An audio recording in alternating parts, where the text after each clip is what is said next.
বিবেক নেই। বিবেকের সাথে জড়িত লজ্জা। লজ্জা একটা বিশেষ অনুভূতি যেটা মানুষের বাইরে জীবজগতে পাওয়া যায়। ইমানের মধ্যে আল্লাহ তাআলা রাসূল সাল্লাল্লাহু আলাইহি ওয়াসাল্লাম বিশেষ করে লজ্জার উল্লেখ করেছেন। হায়াউ শু'বাতুম মিনাল ঈমান। ইমানের দাওয়াত মানুষ এবং জিন্নাতের বাইরে কাউকে দেওয়া হয় না। যে ইমানের দাওয়াত মানুষকে দেওয়া হয় ওইটা গরু ছাগলকে দেওয়া হয় না, কারণ ওই দাওয়াত গ্রহণ করার ক্ষমতা তাদের কাছে নেই, লজ্জাও তাদের কাছে নেই। এটা কখনো পাওয়া যায় না যে গরু অন্যের বাগানে ঢুকে গেল আর ছাগল গিয়ে পরের বাগানে, যেটা তার জন্য নিষিদ্ধ, ওই বাগানে গিয়ে ঢুকে পাতা খাচ্ছে। মালিক এসে ধরে ফেলল, মালিককে দেখেই ছাগল খুব লজ্জা পেল। ছাগল লজ্জা পেলে দেখেছে নাকি? ওইটা মানুষেরই বৈশিষ্ট্য। মানুষের বাইরে এই মূল্যবান বা সূক্ষ্ম অনুভূতি মানুষের বাইরে অন্যদেরকে দেওয়া হয়। বড় উন্নত মানের এটা অনুভূতি, যেটা মানুষকে বিভিন্ন ধরনের খারাপ কাজ থেকে দূরে রাখে, বাঁচিয়ে রাখে।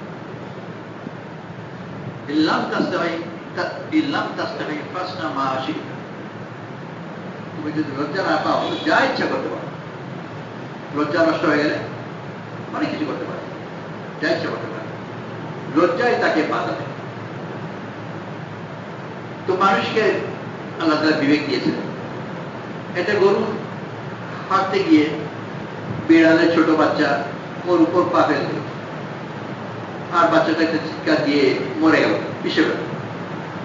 এই জন্য গরুর অনুশোচনা, দুঃখ, বাচ্চা মরে গেল, দেখেছে নাকি?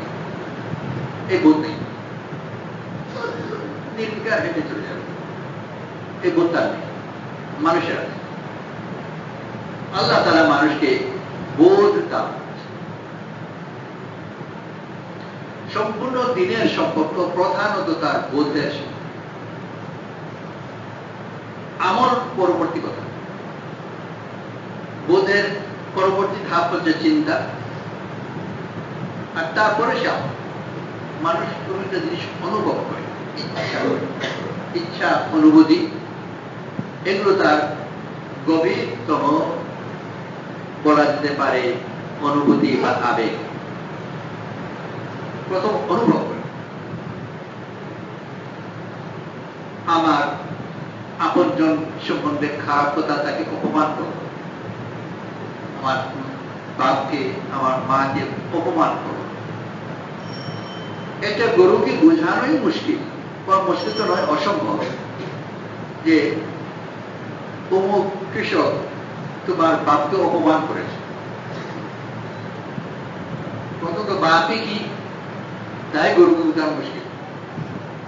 আর দ্বিতীয় কথা, বাপ যে হলো তাহলে অপমান কি, এটা বোঝানো মুশকিল। সব মানুষের জন্য এগুলো অত্যন্ত গুরুত্বপূর্ণ জিনিস। কাউকে তার শরীরে আঘাত করলে এত ব্যথা পাবে না, তাকে অপমান করলে যত ব্যথা পাবে। তাকে অপমান করলে সরাসরি তার সম্বন্ধে খারাপ কথা বলবে, তুই চোর, কত অপমানিত সে বোধ করবে না যদি বলা হয় যে তোর মা চোর।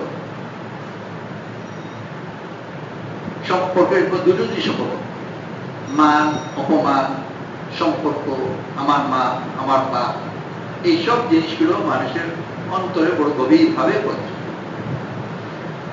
এই অনুভূতি যদি না থাকে তাহলে সে মানুষই না। মানুষের বৈশিষ্ট্যই হলো এগুলো।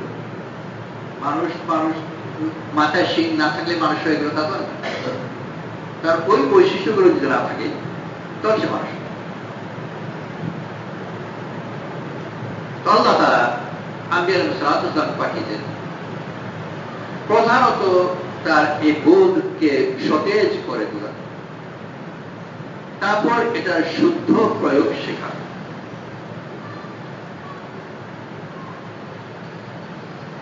এটা ছেলেকে যখন স্কুল কলেজে দেওয়া হয়, অঙ্ক শেখায়, ব্যাকরণ শেখায়, ইতিহাস শেখায়, পরবর্তীতে ও যখন বাস্তব জীবনে চলে যায়, ওই স্কুলে যেসব অঙ্ক সে করেছে ওগুলো কোনো প্রয়োগ বাস্তব জীবনে থাকে না বেশিরভাগ।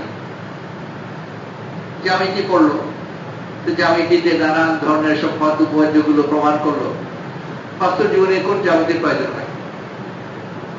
স্কুলের অঙ্কের মধ্যে থাকে, আজকাল এরকম আগে বেশ থাকতো যে বাঁশ বেড়ে উঠছে, বাঁশে আবার তেল লাগানো, ওইটা স্লিপ করে যায়, তো 2 হাত উঠে 1 হাত পড়ে যায়, এরকম উঠতে উঠতে কতক্ষণ গিয়ে সম্পূর্ণ উপর পর্যন্ত উঠবে, এই জাতীয় অঙ্ক। তো গ্রামের ছেলেও এরকম বাঁশ দিয়ে উঠে, আর শহরের ছেলে সে কবে কোন বাঁশ দিয়ে উঠবে? এর প্রয়োজন কি? নিষ্প্রয়োজন নয়। এইসব অঙ্ক যদিও তার বাস্তব জীবনে প্রয়োগ নয়, কিন্তু বুদ্ধির প্রয়োগ আছে, চিন্তার প্রয়োগ আছে। আর এইসব অঙ্কের দ্বারা তার বুদ্ধিকে সতেজ করে, যেরকম ব্যায়াম করে তার শরীরকে সতেজ করে, ব্যায়াম করে, এক্সারসাইজ করে, জিমনাসিয়ামে যায়, তাতে তার বাহু, তার অঙ্গ প্রত্যঙ্গ সুস্থ হয়, সতেজ হয়। এগুলো কাজে লাগবে হয়তো জিমনাসিয়ামে যেসব জিনিস করে ওগুলো অবাস্তব কাজে লাগে না, কিন্তু হাঁটতে ফিরতে চলতে ফিরতে সবসময় কাজ লাগে। তো কলেজে পাশ করলো কেউ কেমিস্ট্রি নিয়ে, চাকরিতে ঢুকলো একটা কোম্পানিতে, ব্যবসায়ী কোম্পানি। ওই ব্যবসায়ী কোম্পানিতে ও যে কেমিস্ট্রি পড়েছে ওটার কি প্রয়োগ? কোনো প্রয়োগ। কিন্তু কেমিস্ট্রি পড়তে গিয়ে ওকে যে ভাবতে হয়েছে, চিন্তা করতে হয়েছে, শিখতে হয়েছে, ওই ভাবার চিন্তা করার প্রয়োগ আছে ওর ব্যবসায়। তো এক শিক্ষা তাকে তার বুদ্ধির জগতে তাকে সতেজ করে, তার বুদ্ধিকে সতেজ করে। ওই বিশেষ প্রশ্ন তার বাস্তব জীবনে আসে না, কিন্তু বুদ্ধির প্রয়োজন সবসময় আছে। ব্যবসা বাণিজ্য করতে গিয়ে যেরকম শরীরের সুস্থতা, তো যে ব্যায়াম করে ওই ব্যায়ামের প্রয়োজন হয়, কিন্তু সুস্থতার প্রয়োজন সবসময় আছে। তার ঘরে উঠতে পড়তে এটা প্রয়োজন আছে। এগুলো তাকে সুস্থ করা, সতেজ করা। একজন প্যারালাইসিস রোগী, তার পা অবশ, কোন বলতে পিনকে খোঁচা দেয়, ব্যথা হয়, অবশ হয়ে যাওয়ার কারণে পিনের খোঁচা হোক আর গরম পানি হোক কিছু ওর লাগে, চিকিৎসা চলছে। একদিন হঠাৎ করে সে পায়ে খুব ব্যথা অনুভব করল, প্রচন্ড ব্যথা, চিৎকার করে উঠল। এই ব্যথা যে পেল, এর জন্যে সে নিজে যদিও ব্যথা পাচ্ছে, চিৎকার করছে, নিজে, তার আত্মীয় স্বজন, তার ডাক্তার, সবাই খুব আনন্দিত। কেন? যে বোধ আসছে। নির্বোধ ছিল, খোঁচাও টের পেত না, গরম টের পেত না, ব্যথাও টের পেত না। এবং যে ব্যথা পাচ্ছে এতে বোঝা যায় যে তার পায়ের মধ্যে তার অনুভূতিটা ফিরে আসছে। এটা বড় উন্নতি। তো দিনের জগতের বড় একটা অংশ হচ্ছে তার অনুভূতি থাকে, বোধ। নির্বোধ হবে না। দ্বিতীয় হল তার বোধের শুদ্ধ প্রয়োগ, ওইটা পরে। তো বোধই যদি না থাকে তার প্রয়োগ কিসের? একটা ছেলে বোকা, তো বোকাই যদি হয় তার বুদ্ধির ব্যবহার ওকে কি শিখাবে? ও তো বুদ্ধি নেই, বিচার ব্যবহার কি শিখাবার কোনো উপায় নেই। প্যারালাইজ রোগী, ওকে তলোয়ার ধরা আর তীর চালানো কি শিখাবে? ও তো প্যারালাইসিস, ধরতেই পারে না। ঠিক ওরকম অন্তরের অনুভূতি যদি না থাকে তাহলে বিবেক, ন্যায়, অন্যায় এগুলো কিচ্ছু বুঝবে না। গরুকে বোঝানো সম্ভব নয় যে এই জিনিসটা ন্যায় আর এটা অন্যায়। ছাগলকে বোঝানো সম্ভব নয়, কারণ যে বোধ দিয়ে সে ন্যায় ন্যায় বুঝে ওই জিনিসটা নেই। এগুলো তার মধ্যে এই বোধ থাকে। নির্বোধ না, আল্লাহ তাআলা আম্বিয়া আলাইহিস সালাতু ওয়াস সালামকে পাঠিয়েছেন। মানুষকে মেহনত করে তার বোধকে সতেজ করতে, আর সেই বোধকে সতেজ হওয়ার পরে তারপর এটা সত্য প্রয়োগ শেখাতে। ওই আবার গরিবের প্যারালাইসিসের দৃষ্টান্ত যদি দেওয়া হয় যে এক হলো প্যারালাইসিস রোগী, তাকে চিকিৎসা করে তাকে সুস্থ করে তোলা, সুস্থ হয়ে যাওয়ার পরে তাকে খেলাধুলা শেখানো, দৌড় শেখানো, ভালো দৌড় যেন দৌড়াতে পারে, ব্যায়াম শেখানো, জিমনাস্টিক শেখানো। জিমনাস্টিক শেখানো তোর পরবর্তী কথা, প্রথম তো তার শরীরের বোধ থাকতে হবে, এগুলো তাকে সুস্থ করা, তারপরে যে সেই সুস্থতার শুদ্ধ প্রয়োগ। বোকা মানুষকে বুদ্ধিমান বানানো, তারপর সে বুদ্ধির শুদ্ধ প্রয়োগ। দিনের ময়দানে নির্বোধ ব্যক্তিকে বোধ দেওয়া। সাহাবারা মেহনত করে তাদের মধ্যে বোধ অর্জন করেছে। তো পাওয়া যায় রাসূল সাল্লাল্লাহু আলাইহি ওয়াসাল্লাম একটা মজলিসে এলেন, তারা হাসছিলেন। রাসূল সাল্লাল্লাহু আলাইহি ওয়াসাল্লাম বললেন যে আমি যা জানি তা তোমরা যদি জানতে তাহলে এরকম হাসতে না, বরং কাঁদ। এই জাতীয় ব্যাপার। এই কথা শুনে ওই মজলিসের সাহাবারা তাদেরকে মাথা নত করে তাদের খুব কাঁদে, তাকে প্রায় হিচকি মেরে কাঁদে। আমরা শুনলাম, আমার মনে কিছু লাগলো, আর কারো মনে প্রায় কিছু লাগে। আর এই কথাতে সাহাবার মনে এত কথা লাগলো, এতে বোঝা যায় যে তাদের ওই অনুভূতি এত তীক্ষ্ণ ছিল যে একটা কথা দিল উপর আসল।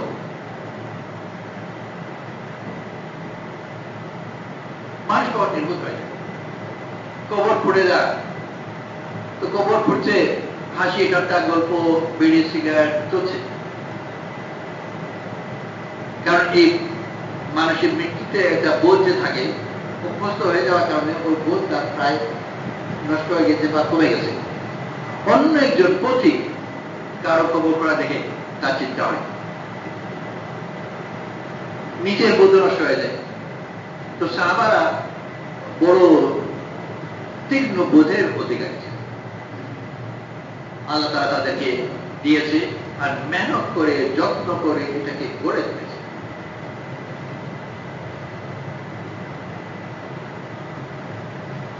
পরবর্তীকালের কথা, একজন আল্লাহওয়ালা পথে যাচ্ছেন অপরিচিত জায়গায়, এটা বাগানের ভিতর দেখলেন মালি ওনার দিনের কাজের শেষে খেতে বসেছে। যে বাড়ি, যাদের বাগানে মালিক কাজ করেন তাদের বাড়ি থেকে তার জন্য খাবার এসেছে। আমাদের দেশে যেরকম নিয়ম আছে যে কামরার জন্য খাবার পাঠায়, তো তার জন্য খাবার পাঠিয়েছে তার দিনের শেষে। মালিক খেতে বসেছেন, একটা কুকুর তার সামনে এসে বসে তার দিকে তাকিয়ে আছে। মালিক উনার খাবার ওইটা কুকুরকে দেখে নিজে না খেয়ে কুকুরকে দিয়ে দেন রুটি, কুকুর ওটা পট করে গিয়ে ফেলল। আবার নিজে খেতে বসেছেন, ইতিমধ্যে কুকুরের খাওয়া হয়ে গেছে, কুকুর আবার ওনার দিকে তাকিয়ে আছে, তো দ্বিতীয়টা কুকুরকে দিয়ে দিলেন। কুকুর আবার তাকিয়ে আছে, তৃতীয়টা কুকুরকে দিলেন।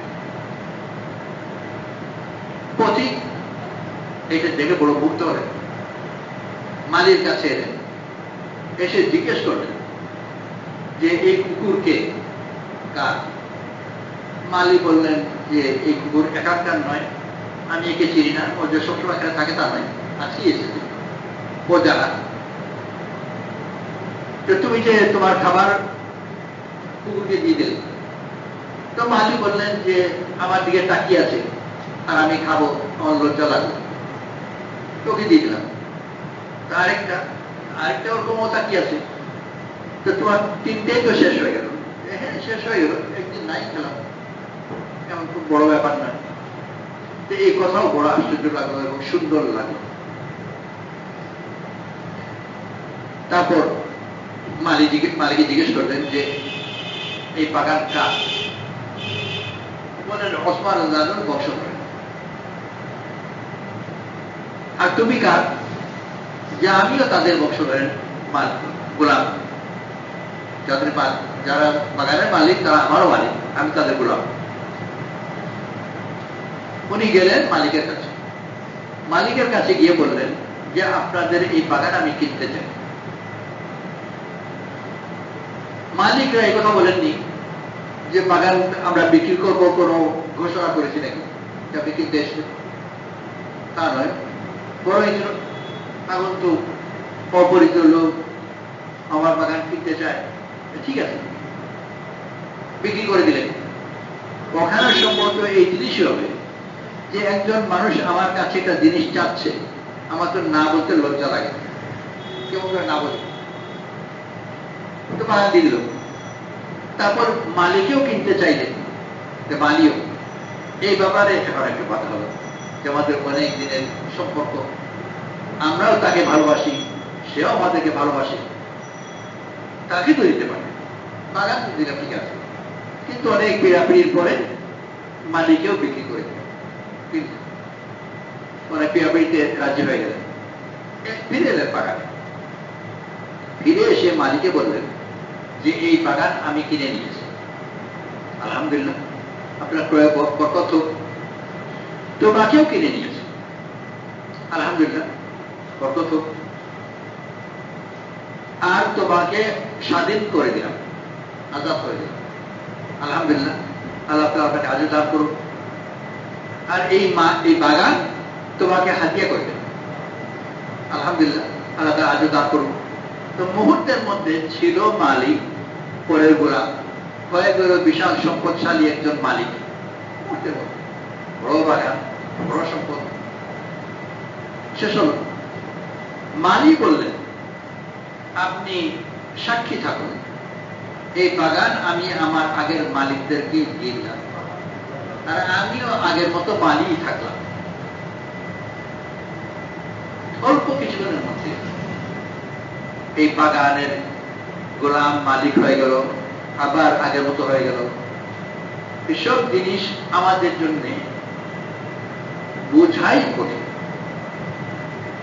প্রথম কথা, একটা বাগানের ভিতর একজন মানুষ নিজে নাকে কুকুর খাওয়াচ্ছে, এইটা দেখে আমার মনে কি এত প্রভাব পড়বে যে আমার অন্য কাজকর্ম বাদ দিয়ে গিয়ে এখন মালিকের সাথে কথা বলতে আরম্ভ করবো যে তুমি কেন কুকুরকে খাওয়ালে? ঠিক আছে, আমি আমার কাজ চলে গেলাম। তাই হয় আমাদের এখানকার কথা নয়, অনেকদিন আগে সকালবেলা বড় শহরগুলোতে বাইরে থেকে লোক আসে, প্যারিসে সকালবেলা স্টেশন থেকে ঢুকে সে স্রোত, হাজারো মানুষ তার কাজকর্মে যাচ্ছে। ওই মানুষদের স্রোতের মধ্যে পাশেই একজন হঠাৎ করে পড়ে গেল, হাতে হাতে ব্রিফকেস হাতে পড়ে গেল, চিত্র পড়ে আছে, অজ্ঞান হয়ে গেল বা কিছুটা হলো। এই যে বাকি মানুষ যারা যে যাচ্ছে তারা এক নজর শুরুর দিকে তাকাবে, ওই দিকে তাকাবার জন্য সে তার হাঁটার গতি কমাল বা তার দিকে তাকাবার জন্য ঘাড় ঘুরালো, গতি না কমিয়ে ঘাড় না ঘুরিয়ে শুধু চোখ একটু ঘুরে ওই দিকে একটু তাকাবো, তারপর সে তা চলে গেল। একজন যে আমারই মতো একজন পথিক পড়ে গেল, এটার জন্য আমার মনে কোনো ধাক্কা লাগছে, কোনো কিছু স্পর্শ করছে, আমি আমার কাছে যাচ্ছি।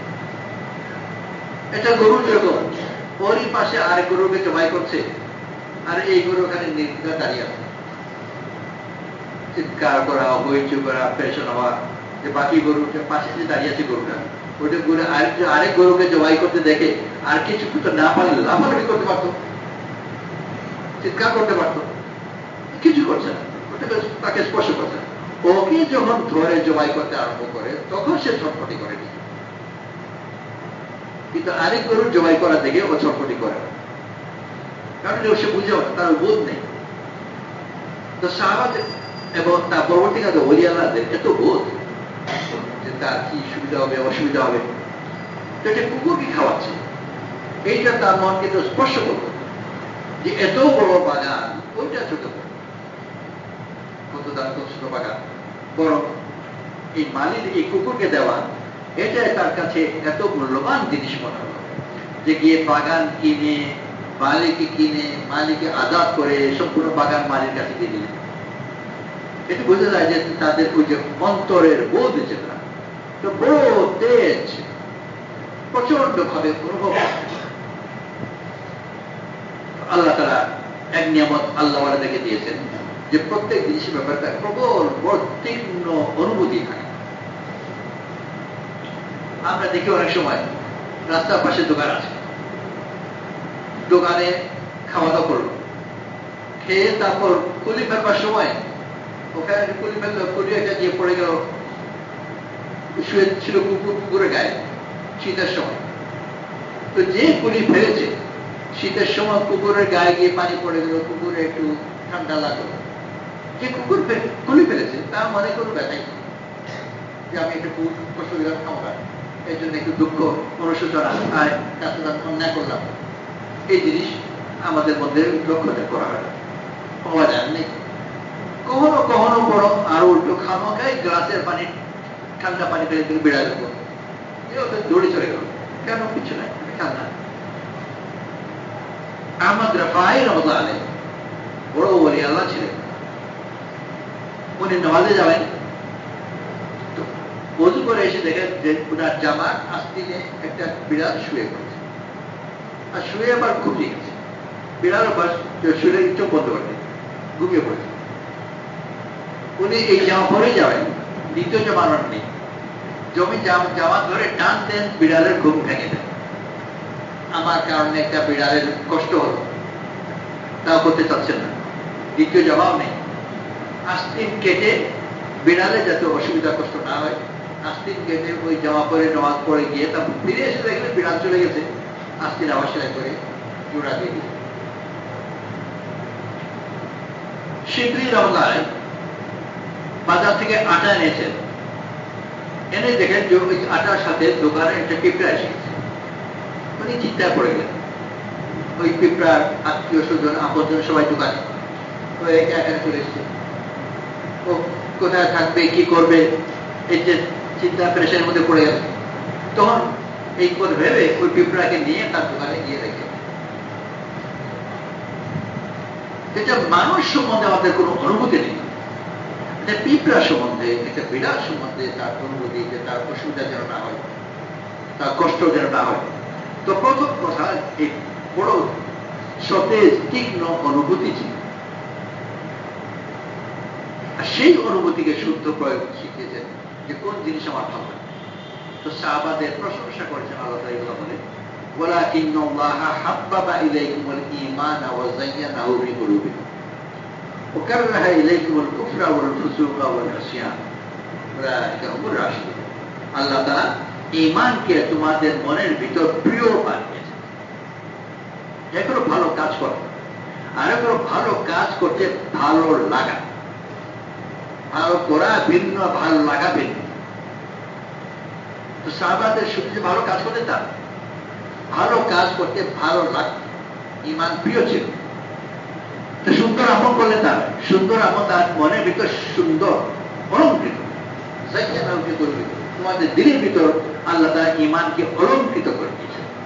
একটা দিল আছে যে দিল সুন্দর অসুন্দর পার্থক্য করে আর সুন্দরকে ভালোবাসে, অসুন্দরকে ঘৃণা করে, ওই দিল আছে, যেটা মানুষের বৈশিষ্ট্য। এটা ছাগলের সামনে গোলাপ ফুল যদি ধরা হয় আর কাঁঠালের পাতা ধরা হয়, তো গোলাপ ফুলের দিকে সে অগ্রসর হবে, কাঁঠালের পাতা খুব কত করে খাবে। তাকে জিজ্ঞেস করলো যে কাঁঠালের পাতার বদলে তুমি গোলাপ ফুল দাও, আগ্রহী নয়, এইটা কোনো ভালো খাদ্য নয়। বলো যে ভালো খাদ্য নয় কিন্তু সুন্দর, কাঁঠালের পাতা তো না, গোলাপ ফুল কত বেশি সুন্দর, তার গন্ধ কত ভালো। ছাগল এই উত্তর দেবে যে আমার গন্ধের দরকার নেই, আর সুন্দরী নিয়ে ওই কি করবো। তো ছাগলকে আল্লাহ তাআলা এই ফুলের সৌন্দর্য বোঝার অনুভূতি দেন, তার গন্ধ অনুভব করার অনুমতিও দেন। মানুষের আছে এই জিনিসগুলো, যদি মানুষের না থাকে তাহলে সে মানুষই নয়। এই না থাকার কারণে দুনিয়ার উপর মেহনত করতে করতে মানুষের সবচেয়ে গভীর ক্ষতি যেটা হয়েছে, তার অনুভূতি নষ্ট হয়ে গেছে। কে একজন বলছিল, একজন আমাদের দেশে পেশাদার মার্ডার, টাকা দিতে খুন করে আসে। তো সে কোথাও তার ওরকম পেশাদার টাকা দিয়েছে, খুন করে এসেছে, ছুরি দিয়ে মেরে এসেছে। এসে নিজ জায়গায়, যেখানে সে নিরাপদ, নিজ জায়গায় গিয়ে গোসল গোসল করে রক্ত ধুয়ে, তার জামা থেকে রক্ত ধুয়ে, কারণ এগুলো চিহ্ন যাতে না থাকে, গোসল করে রক্ত ধুয়ে, তারপর এসে খেয়ে দিব্যি পেট ভরে খেয়ে আর শুয়ে পড়লো, ঘুমিয়ে কিছুক্ষণের মধ্যে। কিছুক্ষণ আগে সে নিজ হাতে হত্যা করেছে, আর কিছুক্ষণ পরে সে দিব্যি ঘুমিয়ে। তো ও যে হত্যা করেছে এইটা তো একটা খারাপ কাজ তো হলো, কিন্তু এর চেয়ে অনেক বেশি গভীর যে ওর অনুভূতি এই মাত্রায় চলে গেছে যে একটা হত্যা করার পরে তার মনের মধ্যে কোনো অস্থিরতা আসছে। একজন স্বাভাবিক মানুষ নিজে হত্যা করা তো দূরে থাকবে, অন্যের হত্যার কথা যদি শুনে তাহলে সারা ঘুমাতে পারে, শুধু শুনেছে মাত্র, আর ঘুমাতে পারছে না। আর সে নিজে হত্যা করে এসে ঘুমিয়ে গেল। তো ওর যে অন্তরের একটা আছে, ওই অন্তরই তার নষ্ট হয়ে গেছে, অনুভূতি নষ্ট হয়ে গেছে। আল্লাহ তাআলা আল সাহাবীদের উন্নত অনুভূতি দান করেছে। এটা দিনের মাদারে বহুত বড় সম্পদ। একবার কথা হচ্ছিল ব্যভিচার ব্যাপারে, রাসূল সাল্লাল্লাহু আলাইহি ওয়াসাল্লামের উপস্থিতি রোজে কেউ যদি তার স্ত্রীকে এসে পায়ের জন্য কোনো পুরুষ মানুষের সাথে, 4 জন সাক্ষী ছাড়া সে কিছু করতে পারে। একেবারে যে সাক্ষী পেপার আছে, স্ত্রী হলেন মসজিদে চালাতে যাই হোক, আব্দুল্লাহ ইবনে জারীর রাদিয়াল্লাহু সাহাবী ছিলেন। উনি বললেন, আমি যদি এসে আমার স্ত্রীকে হুকুম পাই, তা আমি প্রথম তো আমার তরবারি নিয়ে দুটো করব, এরপরে বাকি করব। আমি সাক্ষী খুঁজতে যাবো এই অবস্থায়, ওই না আমার সহ্য হবে না, আমি তরবারি প্রথম দুটো করবো, আর কোনো পরোয়া করব না। রাসূল সাল্লাল্লাহু আলাইহি ওয়াসাল্লাম উনার এই উত্তরকে পছন্দ করেন। ইন্নাহু লাগায়ুর, তার আত্মসম্মান বোধ আছে, এটা থাকা একজন মানুষের উচিত। গরুর আত্মসম্মান বোধ নেই, ছাগলের নেই, মানুষের আছে। এই যে বোধগুলো, সম্মান, অপমান, আত্মসম্মান, এই বোধগুলো থাকা, এগুলো উচিত। তারপর এটাকে শুদ্ধ ব্যবহার করবে। তাহলে তারা বড় মেহরবানি করে আমাদের দিন দিয়েছে। দিনের উপর মেহনত করে আমরা আমাদের অন্তরকে সতেজ করব। যেরকম লেখাপড়ার মাধ্যমে একটা ছেলে তার বুদ্ধিকে সতেজ করে, ওই যদি পাঠশালায় যেত না, তাহলে তার বুদ্ধির অনেকটা ভোতা হয়েছে। কিন্তু ব্যবহার করেছে, এই যদিও অঙ্ক কাজে লাগে না, কিন্তু অঙ্কের মাধ্যমে এই ব্যায়াম করার ভিতর দিয়ে তার বুদ্ধি সতেজ হয়। যেরকম শারীরিক ব্যায়ামের মাধ্যমে তার শরীর সতেজ হয়। আল্লাহ তাআলা নেক আমাল দিয়েছেন, আমাদের অনুভূতি যেন সতেজ হয়, আমি যেন ভালো মন্দ, সুন্দর অসুন্দর অনুভব করতে পারি। তো সাহাবারা আমলের মধ্যে সুন্দর অনুভব করতেন, তারপর প্রবল ভাবে করতেন। ওই যে বাগানের মধ্যে একজন লোক একটা অপরিচিত কুকুরকে খাওয়াচ্ছে, তার মধ্যে একটা যে সিফতি, একটা সৌন্দর্য আছে, এই সৌন্দর্য ওই যে প্রবল ভাবে অনুভব করে এত বড় বেশি দিয়েছেন, মালিক খুঁজে বের করেছেন, বাগান কিনেছেন, মালিক কিনেছেন, এসে দান করেছেন, সদকা করেছেন, সব কিছু ওই একই অনুভূতি মাঝে এত সুন্দর একটা আমল চোখে সরাতে পারছেন। আজ আমরা দুনিয়ার কোনো সুন্দর জিনিস দেখি, জিনিস দেখলে আগ্রহ হয় এই জিনিসটা আমি কিনব, কেন রং সুন্দর, আকৃতি সুন্দর ইত্যাদি, কিন্তু সিফতে সুন্দর এইটা অনুভব করার জন্য যে মনে যে তীব্রতা প্রয়োজন, ওইটা না থাকার কারণে অনুভবই করতে পারি না, বা যদি বা করতে পারি এত দুর্বল ভাবে যে এটা আমাকে কোনো নাড়া দেয় না। অথচ তারা এত প্রবল যে এটা অনুভব করতে পারলেন, নাড়া দিল। মালিকের কাছে গিয়ে বললেন যে তোমার বাগান বিক্রি করে দাও। ওই একই কথা যে একজন লোক আমার কাছে একটা জিনিস চায়, আমি কেমন করে না বলবো, না বলতে পারলেন না, দিয়ে দিন।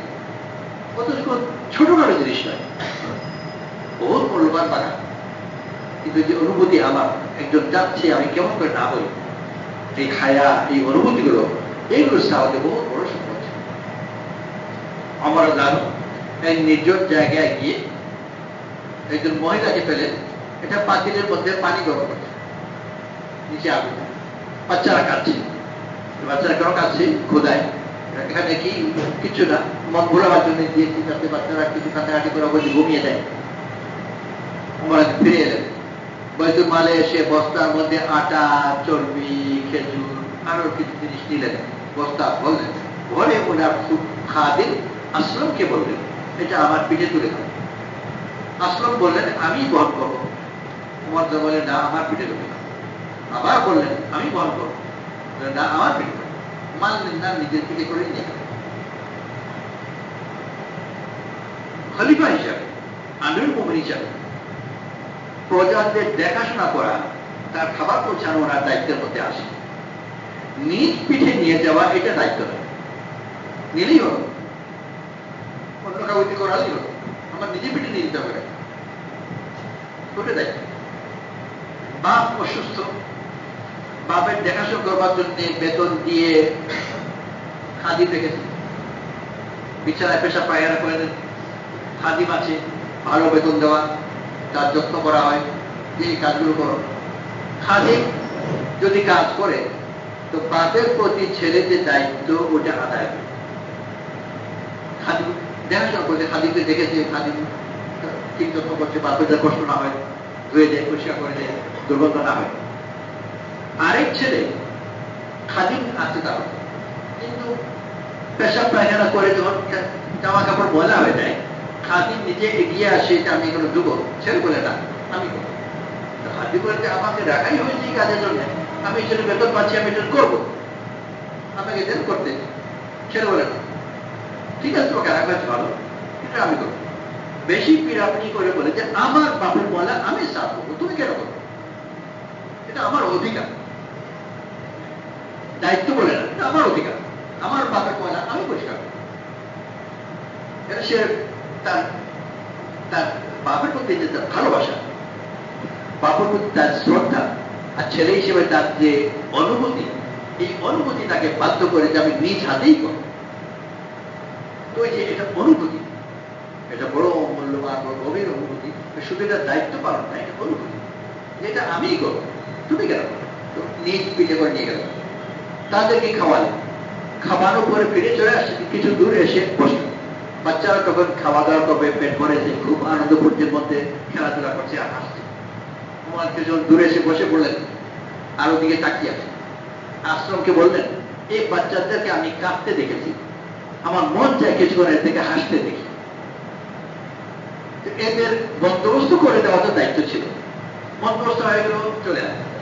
এই যে মন চায় হাসতে দেখি, এটা অনেক বেশি গভীর। আর এটাই রাসূল সাল্লাল্লাহু আলাইহি ওয়াসাল্লামের আসল তালিম। এই যে দায়িত্ব পালন করা, ওটা থেকে শিখেছেন, ওইটা তালিমের ভিতরে। কিন্তু ওই দায়িত্ব পালন করা তালিমের চেয়ে মন চায় এদেরকে হাসতে দেখি, এই তালিম অনেক বেশি গভীর। আর ওইটা রাসূল সাল্লাল্লাহু আলাইহি ওয়াসাল্লামের নেয়ামতের একটা বিরাট ফল। সাহাবারা এই অনুভূতি অর্জন করেছিলেন যে মন এত শুদ্ধ, এত সুন্দর জিনিস এত প্রবল ভাবে যায়, আর ভালো জিনিসকে ভালো। তো সাহাবাদের এই কথা বলে আল্লাহ তাআলা তাদের প্রশংসা করেছেন, ওয়ালাকিন্নাল্লাহ হাব্বাবা ইলাইকুমুল ঈমান, কিন্তু আল্লাহ তাআলা তোমাদের কাছে ঈমানকে প্রিয় বানিয়েছেন। সেই ঈমানকে ঈমানি কাজ শুধু করি না, ঈমানি কাজ ভালো লাগে। ও যায়্যানাহু ফি কুলুবিহিম, আর তোমাদের কাছে এই ঈমানি জিনিসগুলো অলঙ্কৃত হয়েছে, সুন্দর লাগে। যে ভালো লাগা, সুন্দর লাগা, এইটা যদি কারো শুদ্ধ হয়ে যায়, তাহলে সে আসলেই তার অন্তর শুদ্ধ হয়েছে। আর ওইটা যদি নষ্ট হয়ে যায়, তাহলে অন্তরই নষ্ট। আল্লাহ তাআলা বড় মেহেরবানি করে আমাদের দিন দিয়েছেন, আল্লাহর পথে বের হয়ে নেক আমল করা শিখবো ঠিকই, কিন্তু আসল শিক্ষা হলো যে নেক আমলকে ভালোবাসতে শিখা। যেন আবার ওই শিক্ষার দৃষ্টান্ত দেয়, অঙ্ক করলো ম্যাট্রিকে, আইএসসিতে অনেক অঙ্ক ব্যাকরণ করলো, কোন কি কি অঙ্ক করেছে সবই ভুলে গেল। কিন্তু যেটা রয়ে গেল, যে চিন্তা করার ক্ষমতা, ওইটা তার সম্পদ, ওইটা রয়ে গেল। কেউ শিক্ষা সম্বন্ধে বলেছিল যে শিক্ষা কি জিনিস বা কালচার কি জিনিস, যে যা পড়েছ ওই সব ভুলে যাওয়ার পরে যেটা রয়ে যায় ওইটা হলো শিক্ষা। ব্যাকরণ, ইতিহাস, ভূগোল, বিজ্ঞান কত কিছু পড়েছে, মনে নেই কোনটাই, সে 10-20 বছর আগে কথা, কিচ্ছু মনে নেই। কিন্তু কিছু একটা জিনিস রয়ে গেছে যার কারণে ওর সাথে কি কথা বললে, ওর সাথে কথা বললো আর একজন অশিক্ষিত মানুষের সাথে কথা বললো, তারপর জিজ্ঞেস করলে এই দুজনের মধ্যে কি পার্থক্য, একজন শিক্ষিত একজন অশিক্ষিত। যে শিক্ষিত তার সাথীগুলো সিলেবাসে কিছু মনে আছে নাকি, কিছু মনে নেই। তাহলে কেমন করে বুঝলো যে এই লোকটা শিক্ষিত? তার আচরণের মধ্যে ফরক। ওরকম একজন ইমানদার আর একজন বেঈমান, পার্থক্য এটা নয় যে ইমানদার জিকির করে, নামাজ পড়ে, রোজা রাখে, বা ইমানদার সত্য কথা বলে, বেঈমান সত্য কথা বলে। পার্থক্য তো এটাই যে এই সব কিছুর আলাদা একটা জিনিস আছে যেটা ইমানদারকে বেঈমান থেকে আলাদা করে। ওই জিনিস অর্জন করা আল্লাহ তাআলা হাসরের দিন আমাদের দিলকে দেখবেন। ইয়াওমা লা ইয়ানফাউ মালু ওয়ালা বানুন ইল্লা মান আতাল্লাহা বিকলবিন সালিম।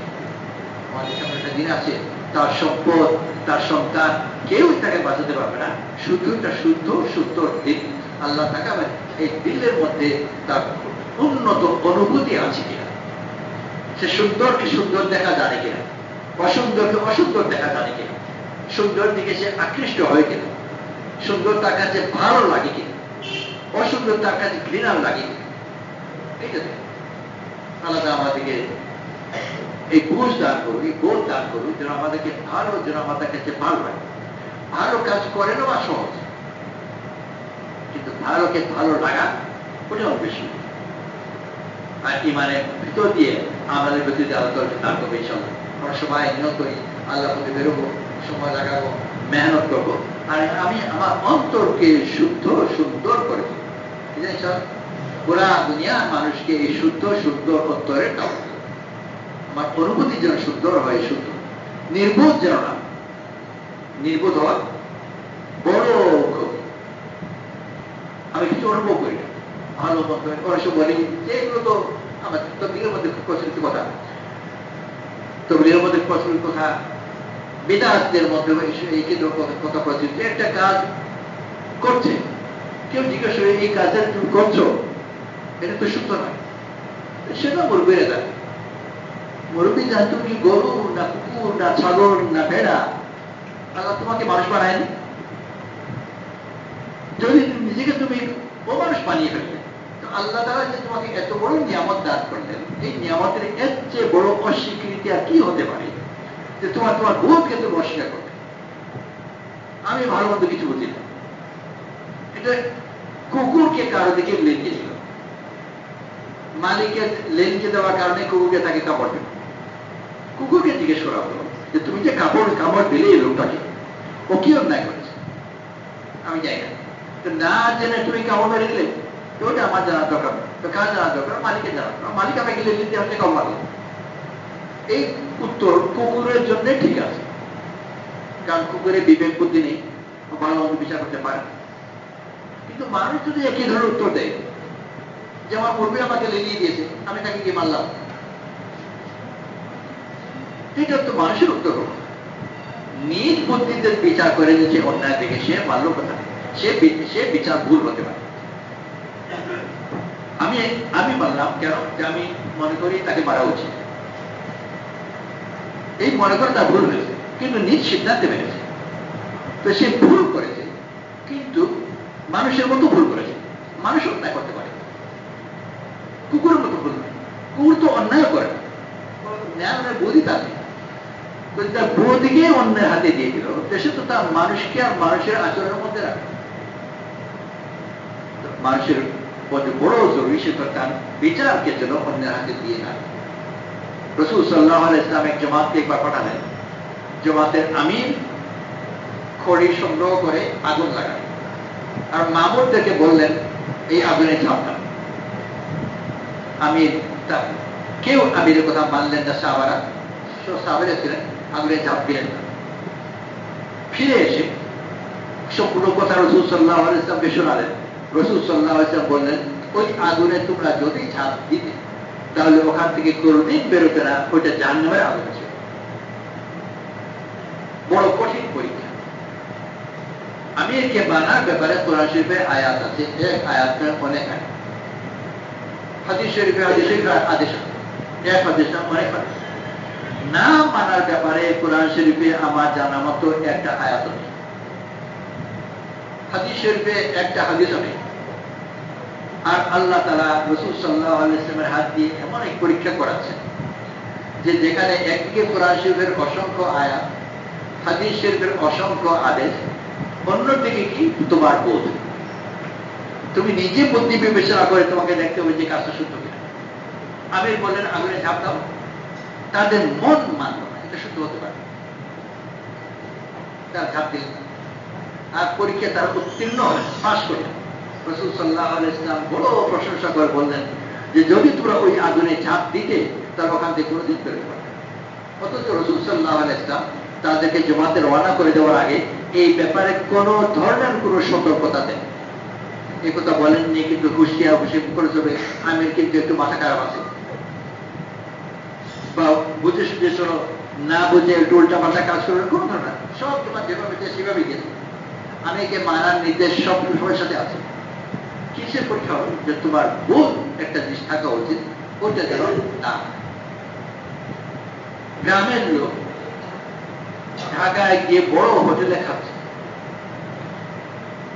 এত বড় হোটেল বড় লোকদের সাথে খাচ্ছে ঢাকায়, কিন্তু যে মাছ দিয়েছে মাছ পচা,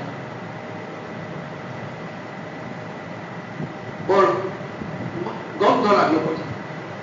জানি ভাই কাউকে বললো যে মাছ কিন্তু করা হচ্ছে, তুমি গ্রামের মানুষ, ঢাকার বড় হোটেল, ওদের রান্না টান্না এগুলো অন্য স্টাইলে, এগুলো তো লন্ডন থেকে শেফ এসেছে, সে রান্না করে বড় লোকরা খায়, এটা তো বলবে পচা, কৃষকের মতো এটা ধরা দিয়ে জড়া করে দেবে, একটা চাষা বসার জায়গা নাকি এটা ঠিক আছে, এগুলো খাও। এইসব কথা বলে কেউ হয়তো দমে যাবে, কিন্তু যার নিজের উপর তার বোধের উপর আস্থা সে বলবে যে কৃষক বলো আর যেটাই বলো, আর লন্ডন বলো আর প্যারিস বলো আর 5 স্টার বলো, পচা পচাই, এটা আমি খাবো না। তো যার তার নিজের বোধের উপর আস্থা আছে সেই বড় বড় কথায় পড়বে না, না এটা পচা, আমি আমার গান দিয়ে বুঝতে পারছি এটা পচা, আমার জীবে দিয়ে বুঝতে, জীবে দেবো না পচা, যত বড় হবে তো এটা পচা। কিন্তু যার বোধ দুর্বল, ওকে যখন এসে বড় বড় কথা বলবে, বোধ বড় লোকদের হোটেল, আর এগুলো এক একটা নাম, এই যে একটা পেটি দিয়েছে, একটা পেটির দাম কত জানো? 3000 টাকা, শুধু পেটির দাম। এসব হোটেল এরকম দাম, যত কথাই বলুক যে দুর্বল সে চুপ করবে, কত বা খাবে না, কিন্তু বলবে না পচা, বললে আবার কোন বেজ্জতি হয়, বলবে লোকে আমাকে বলবে চাষা। কিন্তু যার বোধের উপর বিশ্বাস আছে, আস্থা আছে, সে বলবে পচা, সাতাশটা কথা। সাহাবাদের ও বুঝের উপর আস্থা ছিল, বুঝতে পারছেন যেটা অন্যায় অশুদ্ধ কাজ, আমি আগুনে চাপ দেব না। এই ঘটনা কয়েকবার শুনিয়েছেন, আর আমাদের নির্বুদ্ধিতার দৃষ্টান্ত তার মোকাবেলায় দিয়েছেন। যে একটা জমাত গিয়েছিল শীতের মৌসুমে কোথাও, জমাতের আমির জমাতকে বলেছে যে তোমরা পুকুরের মধ্যে ডুবে থাকো, গলা পর্যন্ত ডুবে সারা রাত ছিল জমাতের আমিরের নির্দেশে। তারপর উঠে ওরা অসুস্থ হয়েছে, তখন মনে হয় একদিকে ওই সাহাবাদের ওই আগুনের ঝাঁপ দেওয়ার হাদিস শোনাতেন, আর এই ঘটনাও শোনাতেন, আর একটু অসন্তুষ্টির সাথে যে এই বাঙালি বড়ে মাননে ওয়ালে হয়, বলছেন মাননে ওয়ালে হয়, কিন্তু মনের দুঃখের সাথে বলছে যে বড় নির্বোধ, এইসব আদেশ মানবার নয়। তোমাকে হয়তো ভোট দিয়েছেন না, কেউ করে পারো না, এই অধিকার আমিরের নেই, আর আমি যেটি অধিকার নেই, তোমার এটা মানাও করা উচিত, প্রশ্ন হয়ে যাবে। পাগল পাগলামি করতে পারে, পাগল হয়ে যাবে তার নেই, একজন নির্বোধ না। আলোচনা আমাদেরকে দিনের উপর চলা একদম বোঝাতে হয়েছে, দিন আমাদেরকে সচেতন পারে, সতেজ বুদ্ধির অধিকারী। আল্লাহ মধ্যে বের হয়ে মেহনত করে দোয়া করে আল্লাহকে তৌফিক চাই, যত বেশি নেক আমলের মধ্যে তাকওয়ার মধ্যে পরেজগারির মধ্যে থাকবো, আল্লাহ তাআলা ইনশাআল্লাহ আমাদের অন্তরকে তত পাক পবিত্র এবং সতেজ করে। সবাই নিয়ত করে ইনশাআল্লাহ মেহনত করা, ইনশাআল্লাহ বলি।